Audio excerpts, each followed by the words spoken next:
I do remember that at some point during our conversation, you just like very casually told me that you have cancer.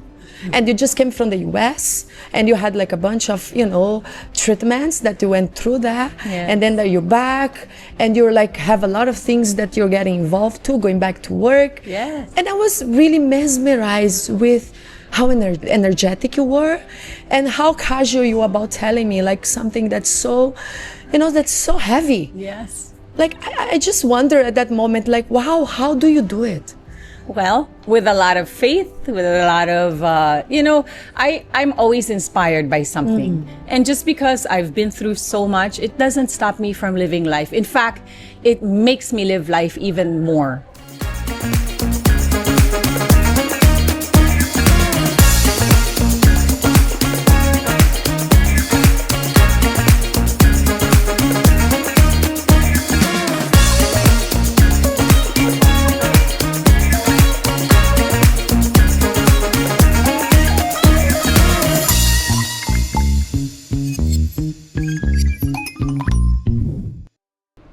Hello, amigas. Almost everyone knows someone or knows someone who knows someone facing the big C, cancer.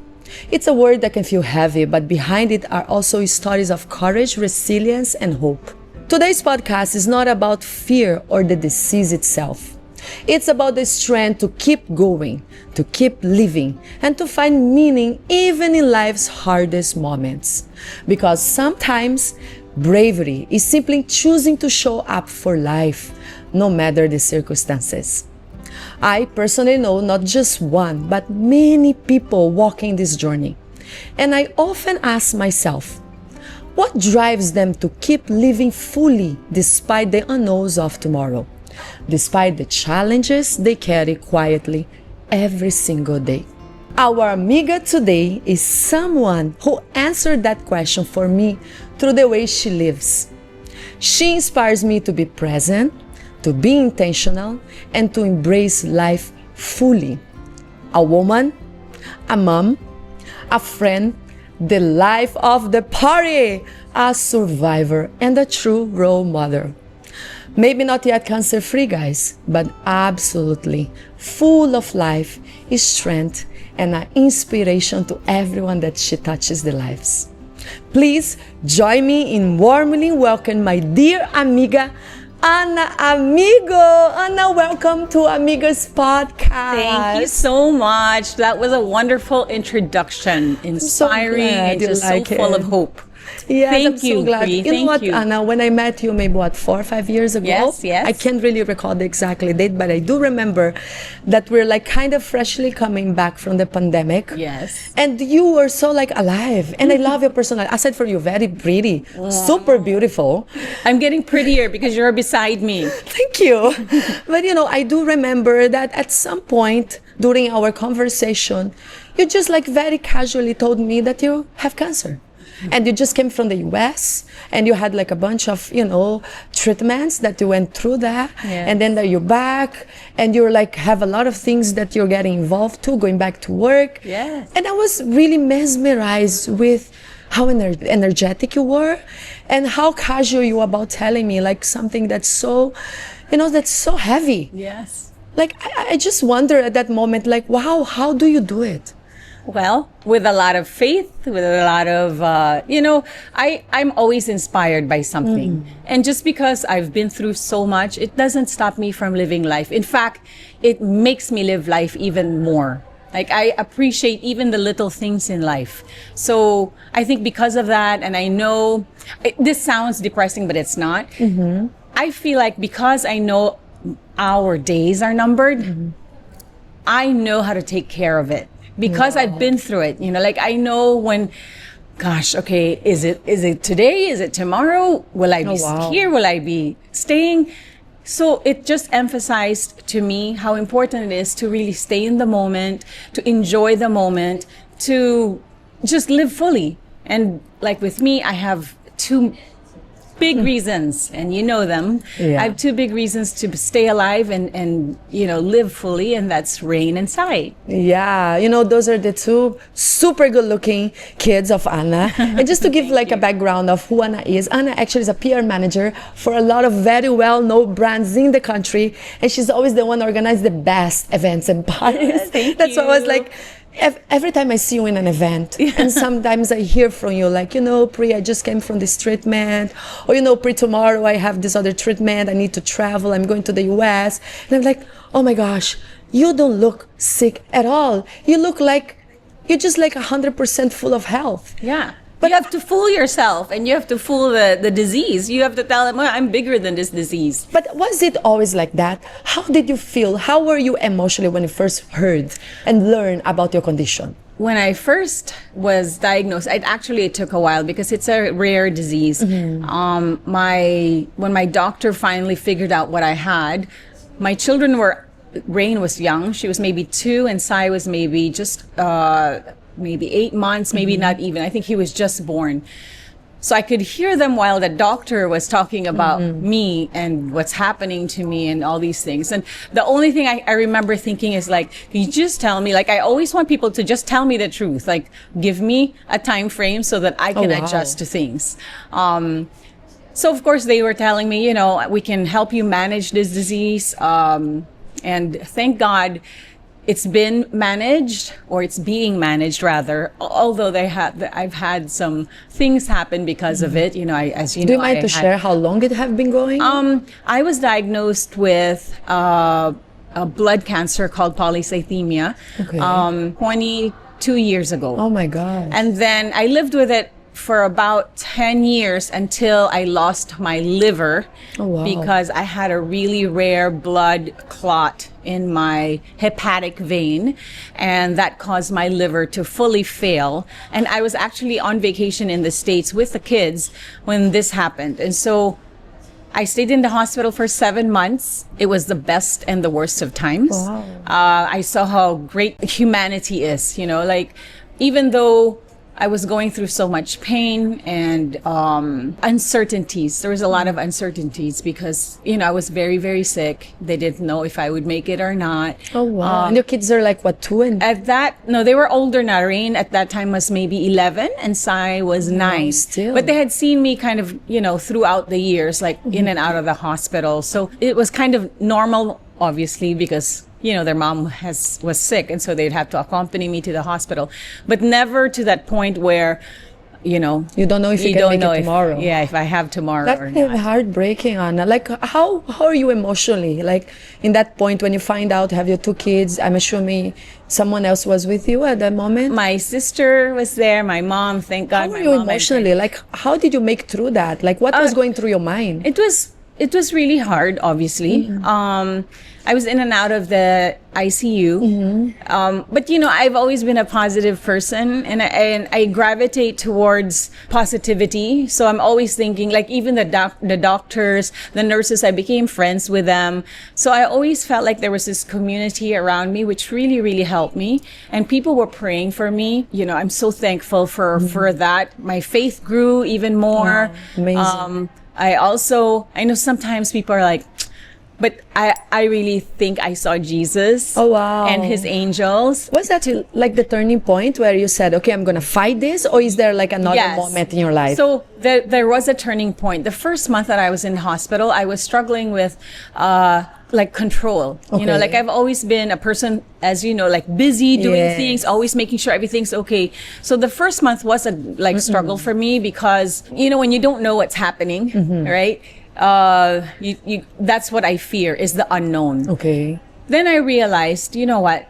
These are doctors. They are experts at their fields.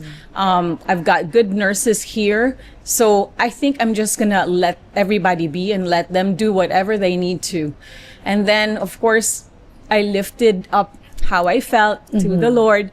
and tell him, you, Jesus, you just take the wheel. There was a time where I actually said that, like, Jesus, just take the wheel. That's amazing. Yeah. That's so that was a big turning point. Thank you for asking that, because when you asked me, I was like, what was that turning point? And yes, that was that was the turning point. So, and it made it easy for you to process everything. For everything to just, I would just say, I was a yes sir, yes ma'am by that moment already. I was just like, okay, you want to do this test? Okay, you want to do this surgery? Okay. Everything was just yes. Like, I just left it up to them, and I would pray that God would, hold their hands or give them like the right decisions as doctors, to give me the right, the right medicines or the right procedures to get me through it. So clearly, like, the religion was part of it, your faith. Yes. But what is your mindset at that moment?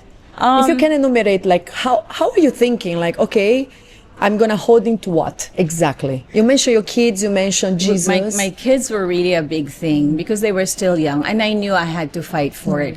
And then, with everyone kind of pulling for me and cheering for me, I didn't want anyone to feel down, like, she gave up. So I didn't want to give up. I wanted to, like, I knew people were cheering me on and praying for me, and I wasn't just gonna say, and give up. So I just kept going, and I would keep myself busy by, like, watching TV or watching, like, sports, or nurses would come visit me. Obviously, my parents were always there. My family was always there. Friends would come in. Friends would visit me from the Philippines over there, because this was happening in North Carolina. How long would happen? Like, I was in the hospital for about 7 months. Oh, wow. Yeah. It's a long time. It was a very long time. In fact, when I left, it was Christmas time. And I cried so hard because I had been so dependent on the nurses already. Like, I was afraid, like, I wonder if my family can take care of me the way the nurses would take care of me, because I really got such great care from them. Even the hospital staff, like the janitors, they would come and say hello to me every morning, and they would say, we know you're going to get out of here. And I would ask, how do you know that I'm going to get out of here? Yeah, that's actually, I want to ask you, like, what make you to, what make you stop the fear of, about the what ifs? Is there something that like help you to not fall into fear? I think I really just accepted. Okay. And of course, I'm not gonna pretend that there were times where I'm just like, I give up. There were times that I just said, this is so painful. Like, I give up. Let me go na lang. I've already fought. But my sister and my mom would always be like, stop, don't say that, don't think that, you be you. And then I would be like, oh my God, okay, just give me a moment to cry about this. Because they wouldn't really, like, allow me to cry about it and make me feel sorry. Like, they were just so, you've got this, Anna, you can do it. And I'm so thankful that they were really there for me to, People, they cope in different ways. Did you meditate, or did you become more like a relationship with Jesus? Like, early you mentioned that, you mentioned Jesus, and then it strengthened your faith. But aside from that, is there something else that you actually did spiritually that it helped in the journey? I think when I said that I saw Jesus and his angels, I also saw something that wasn't Jesus. Okay. At the same time, like, I was lying in my ICU room, and Jesus was beside me, and I was surrounded by the angels. I don't know if it was because I had so much drugs. I'm not really, like, I was in the ICU. So, but this was so clear to me that I feel like it really happened. Okay. But I could see in between the angels by the window, I could also see these dark figures just kind of lurking. So I thought, gosh, here I am with Jesus and his angels, but there's also something dark that I see. Did that make you question your faith at any moment? Oh, well, I think it made me even stronger.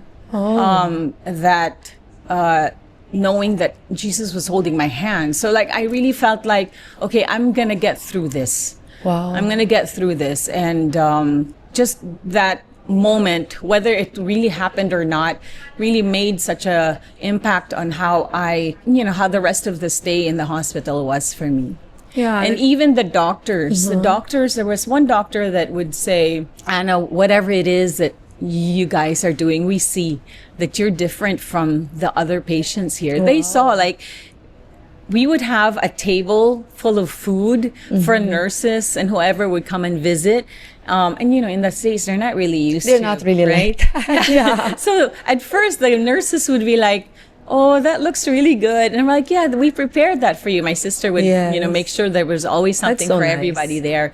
So, and then they would see that people would come and visit and people would pray over me. So the doctors were like, this is no longer us. This is no longer medicine. This is something bigger. Bigger than Yeah. medicine. So like for me, that was also another turning point. Like when a doctor told me that, a doctor of science, and he, one of the best in his field. And for me to hear that, that was just like an exclamation mark to what we were doing, to what people were saying. There were people who would send me prayer books that I didn't even know who they were. They were just touched by the story, wherever you are, thank you. But like those things to Amazing. me, that's what really made me focus on, staying So alive. spiritually, you obviously you have all this support, you have your core beliefs that are being strengthened by the things you're experiencing, like seeing Jesus, regardless of dark figures, but it make you stronger. It What made me about your body? Because we know that cancer, it's a very debilitating disease. Yes. Right? Like, How do I? How were you? Like, how was Anna's body? Because I'm used, guys, to see Anna dancing at parties, okay? And she starts the dancing. Yeah. So at that moment, did you lose yourself? I started to feel really bad because, my body was I was just really skin and bones. And I had Wow. a really, really big stomach because of the medication, fluids. the fluids. Yeah. Of course, it's, like you said, I'm always like up and about, Moving. right? Moving, dancing, whatever. When you have to lie down for months and you see your body deteriorating, you have to be bigger than that. Like you have to say there's a tomorrow. You actually have to really talk to yourself. There was a tree beside my hospital room and I saw it go from full of leaves to no leaves. It went from Yes. summer to falling leaves and then losing. So I looked at that and I would think, well, you know what? There's a spring. After this, the leaves are going to also come back. Yes. So I always, like those things, those are the things that I Cycle would of tell life, myself. right? Like, yes, like it's just reborn. There's something that's going to happen, something good that's going to happen from this. For me, I really believe that's not the strength of the body. I think it's really the strength of the spirit that makes the difference. Yes. In so many aspects of life and give us hope to really keep going. Yep. Because I myself seen many times that I felt well, like today I have asthma, but I'm here, guys, just pushing through it because in the end of the day, should not allow disease Yes. or difficulties or fallouts to define who you are and to Correct. write your story as a human being. And that's why I'm so happy to be able to talk to you. And I know that, spirituality is a huge player when it comes to, situations like Yes. that. Embracing life differently also matters. Yes. Because it comes from within. Like going through all of that, what are the small joys that you can share that you're actually able to experience through your journey? When I was in the hospital, you can't drink water. Like there was a time I couldn't drink water, just very like limited, a right? little bit, Yes. only to just wet your mouth a little bit. When I drink water now, it's like, oh my God, I can drink water. Like those little things That we give for granted. that you take for granted. Yeah. And even like going to the bathroom, everybody knows when you're a patient, you can't go take a shower, Yeah. right? There was one time, I used to always have my hair blow dried every single day. And then when I was in the States, of course, when you're in the hospital, your hair's all greasy, it looks so bad, right? My sister got a girl to come and wash my hair and blow dry my hair, and I felt so good. wow. But like those little things that just everyday things, Yes. it's there. It's just, you just take it for granted. But when you've been put in a place where You're limited. you're so limited, Yes. you can't eat. There's a tube down your throat. You can just imagine. It's when you're out of that situation, then you really see like, wow, this is so good. I was always thinking about food when I was. Oh my gosh, when I was very in the Filipino. hospital. Let's Yeah. talk about food. I was And always all the thinking things about you can eat. Yes, and at the time I couldn't even Couldn't eat match. because I had like a feeding tube, or if I eat, I would get full so fast. But just the thought of having people around me in the hospital room, like, and them bringing food, that made me so happy. I can imagine. People would say, "Oh, what does Anna want for today?" And then I would say, "Oh, I want shrimp and ganito." And somebody would bring it, and I would have maybe a bite. They would bring so much, and then I would just have a little bite because I couldn't eat, right? I could only taste. Yes. So those things was, I really saw humanity at best. And so I really feel so blessed and so lucky. I mean, I'm not saying that I'm glad that I went through it, but I'm saying that even through that, I found joy pa rin. Did your priorities change after that, I did. experience, like previous to, being ill and, being diagnosed with cancer? For sure. It I did. value time. And I value who and what I spend time with. I want to always be, and you know this about me, like I always want to be around people that I enjoy being with. Like I don't have to be there because I have to be there. I'm there because I want to be there. Yes. And I want to also share that part of me, in hopes that I can also bring something good to them. So those things, like time is so important to me. Being around people who you can share your life with, and they also share back their life with you. That's also very important So to how me. were like your support system at the time? Your family, you mentioned your My- family. yes. Your kids were part of that journey, Of course, obviously. yes. They Like- were definitely in Like the doctors, the nurse. the doctors, the nurses, The some church, is friends, there, like, the church yes, was the church involved? would pray for me. The school where my kids had to go to school. Oh, wow. Because we were going to school Yes. here, but then when we were there, I had to enroll them also in a Catholic school, and they would write these little prayer requests, and some of the moms, you don't put your name, but they know. They're like, Yeah, oh, they this is know. from Cyrus, or this Yes, is from Rain. yes. So that was really a big deal. Like it was just community, just being there for you and being there for my family, for my kids. Being the other side of the coin, how can you, like, if there is people out there that are actually, they don't know how to behave around someone, loved one, that are going through something, as devastating as it can be. Yes. What are like your advice for them to help to support them, to support their loved ones? Like coming from the side of, I'm the other side of the Right, coin. I'm right. actually the one receiving that kind of support. Some patients are not as open to people. Okay. Right? Some of them even keep their diseases or what they're going through to them, themselves, yeah. right? Sometimes to the point where even their family Can't they help don't- anymore. doesn't know, right? So I think you have to kind of take cue from the patient or from that person, because maybe they're not ready to talk about Okay. it yet. Let them know that you're there, If you know about it, just say, hey, I'm here for you. Call me anytime, or let's have lunch, or, just until they're really ready to unload what it is that they're Actually, Anna, I have experience with that when I said in my opening. I lost two very important people in my life for cancer. One of them was my best friend when we were just like teenagers. She was diagnosed when she was 15. And then it was leukemia. She was able to, during that time, she was able to fight back. She lost all her hair. We went shopping for wigs, I'd visit her constantly. I've seen the transformation and how devastated that can be to the family, especially to her mom, Yes. to us surrounding her. And the other person was my dad 2 years back. Yes, I lost my dad for leukemia. Yeah. And this was one of the things that, happened. My dad didn't share with us that he was going through that. So when I found out about it, since I live in Asia, it was too late. Yes. And even though I was telling him, hold on, Dad, I'm here, don't worry, ako yung bahala, I'll take care of you. Yeah. He was the kind of patient that what he told me and that I can never forget is, I was not meant to be in a hospital bed.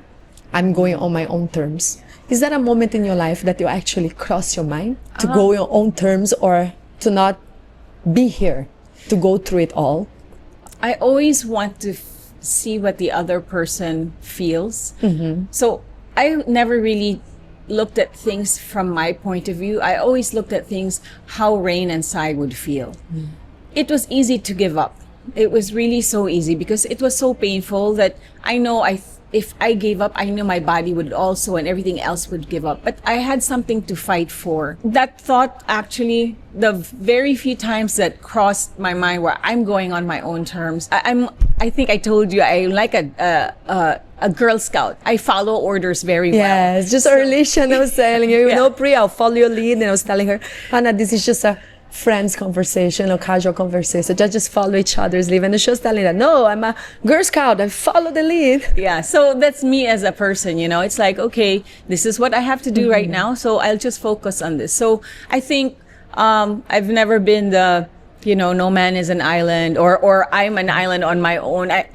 I've always been the no man is an island. So like you're like a team player. That's your personality. Definitely my So you think that it matters? I think it really matters. Like well, at least for who me. is going through that situation. Yes. Because if I think about it, like I think when we are mother, it's very different, right? Not that I'm not saying that fathers don't have the same drive, but I think like being moms, it helps us to overcome things that we never imagined possible for our kids. It's really the unconditional love, which is also the love of Jesus for us, unconditional, right? It's unconditional and it's there. All of us are made this way. Yeah, me, like I believe that if you believe you can, you're halfway through it and you're gonna make it. Amen. So the power of the mind. It is. But going through that, like what kind of motivation did you draw from people? Like what helped you to actually be in a point and stage where you said, I'm gonna do this, I'm doing this, you know, nobody gonna put me down. Like I said, like when people would come and visit me and I could see they would some of them would be crying and sad when they would see me, and I would be like, do I really look that bad?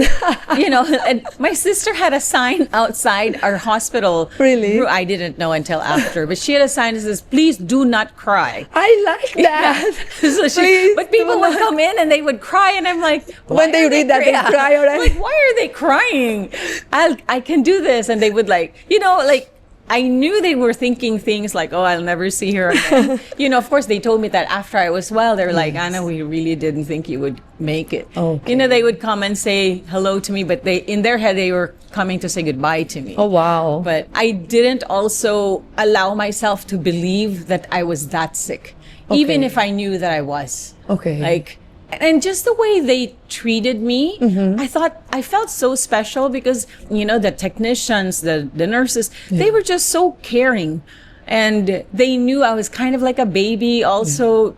And they would just baby me also, you know? So I think at that time, just God gave me the best of the best, you know, the best that humanity had, or the best that, you know, the best hospital, the best doctors. It was just such a wonderful time, actually. Going through that, right, in being in the position, you know, it's a very privileged position to be able to get the best doctors, to have the best support, you know, but still, regardless of that, it's very hard to be diagnosed with cancer, right? Yeah. What are like your advice that you have for someone, words of encouragement for someone that just got diagnosed, newly diagnosed with a disease such, you know, so tragic as that? I think, I think you should not let it eat you up. Because when you bring yourself down, you're just growing the cancer. You really have to fight through it with your mind, with your prayers, with your spirit. And two, I think you have to be present and be more informed, you know, do some research, because sometimes new things are happening. You know, guys, I need to share this. Every time I'm on my social media, I see something, I'm like, forward to Anna. Yeah. Forward to Anna. Thank you. Thank you. You know, I appreciate that. I was telling Dr. Vicky, I was like, you know, she always sends me, like, cause she knows, right? So she's always sending me things. And I'm like, that's how Brie and I are. Like, she'll send me, oh, this is what you need to do. And me naman, I'll read it. Oh, maybe I should do this also. Because nowadays there is so much hope out there. Science is just evolves so fast. Evolves so fast. It's amazing. That's also what the doctors say. So, like, I have blood cancer has progressed into bone marrow cancer. Okay. And so it's called myelofibrosis. So basically my bone marrow no longer creates blood cells. Okay. Or hemoglobin, I guess. The red cells, yeah. Yeah. So now my doctor, who I go and see every 6 months, I have to go. He said, don't worry. And like I said, I'm really blessed with good doctors. Every time there's a new drug, I always happen to be like that person that do clinical trials. You know, I'm in a lot of clinical trials. So I get all the newest drugs I'm able to have. And then they were saying, you know, by the time this goes into leukemia, because myelofibrosis, if you don't have a bone marrow transplant, eventually it goes into leukemia. There. Yeah. It's called AML, acute myeloid leukemia. But they're managing it so that it doesn't go into AML. But by managing it, it also means that they are hoping that there's going to be newer and newer medicines. Technology. And but technology. You know, I think you're, Anna, you know, because I have a medical background, I was studying to be a doctor. It didn't happen, but hopefully in the future. But I think you're the best patient to have. Because guys, her energy, like, honestly, look at her. She looks beautiful. She looks full of life. My And then nurses to used to imagine say that too. that, you know, you're carrying all of that with you every single day. Yeah. So what do you tell people that actually about to lose hope? Don't give up hope. Like, there, you know, as long as we're alive, there's always hope. There's a chance. You have to like hold on to something, and hope is what you need to look up to and hold on to, because if you lose that hope, that's it. If you could give like Anna like a life lesson that you learned through the journey and share with people, what would that be? I think number one, maybe live always with love in your heart, with peace in your heart. Be a instrument of God's peace. I think that's one way of healing yourself, because there's nothing negative, right? Yes. And I also want people to know that even with your back to the wall, there's always a way out. Yes. You may not feel it or know it, and you may feel like, okay, this is it. But actually, you just hold on. Amen. Hold on and keep going. I mean, you know, yes, of course, there's death. But if you're at that point, then prepare yourself for it, Yes, right? So that you're also looking forward to something else, because it's inevitable. Death happens. Yeah. So maybe at certain point where there really is no other way but death, then prepare for it, Yes. right?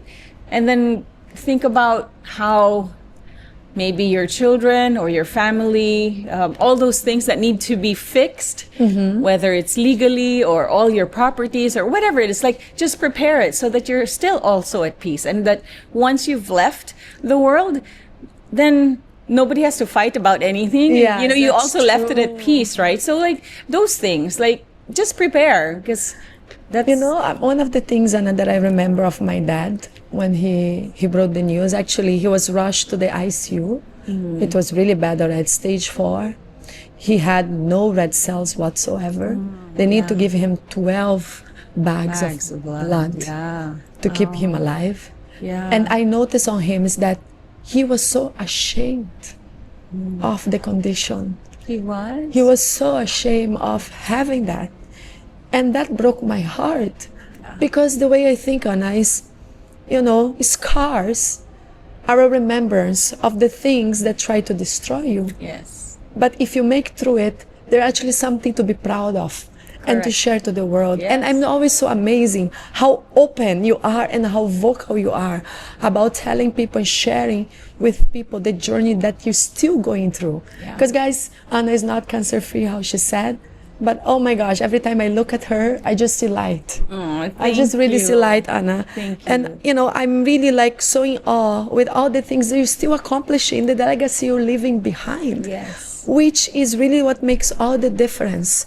I just want to really close like remarks to ask you, like, how are you looking forward to in life? Like, what are you looking forward to in life? Is there something that you feel that you still need to accomplish? Or you done and just like having the party, you know, enjoying the dance? Back to Rain and Sai, I really pray that God still gives me many years with them. He will. Yes. Claim and nothing. I look forward to seeing them grow and become, you know, wonderful adults who are also sharing the word of God, the love of God, the peace of God Yes. to those around them. I think they still need me, so I feel like my work isn't done yet. Yeah. So there, and I also want to just continue to show my badge of courage so that others are also inspired and others are reminded to not give up and to always hold on to hope. So if you could define hope in one word today, what that would be? Believe, like believe in the power of our Jehovah Rapha. That's more than one word, but It's believe. okay. You can do whatever you want, the Amigas. And you can define in 2-3 words. Yes, I think believing is part of hope. And how do you want like your story to impact others? Of course, I want people to be inspired by what I've been through. You know, I'm still going through it. Yes, you're right. I do carry something very heavy, but I don't want to wear it on my shoulders. Yes. And I want to be a positive enforcement or reinforcement on other people. I think there is no room for other things in our hearts, but really love and peace. And we have to walk the walk, and I'm hoping that I am walking the walk. You are. And if there is one thing that I learned in my life journey, Anna, going through a lot of things, maybe not like the things that you're going through, but is that we all have our battles. we all have our battles, is that we don't know how strong we are until being strong is the only thing that we have left. Amen. Right? This is true. So would you like what is your advice? Word like wisdom, advice that you can share with our amigas right there that are going through perhaps an illness, or maybe they lost a family member, maybe they are going through a breakup. You know, there's so many things and battles that people fight every day Yes. in their life. So what kind of piece of advice you can give to them that will help them, to inspire them to keep going? I think acceptance is a big thing. Sometimes we struggle more than we should when we don't accept. We either, we accept it with grace. We accept it with battles we have to fight. Yes. And focusing and how to win this battle. It's different for different people, but I think accepting is a big thing. With acceptance comes peace. Yes. So I think that's one of the advices I'd like to impart to people, because it makes things easier when we start to accept things. Yes, and then it empower us to make change. Yes. Right?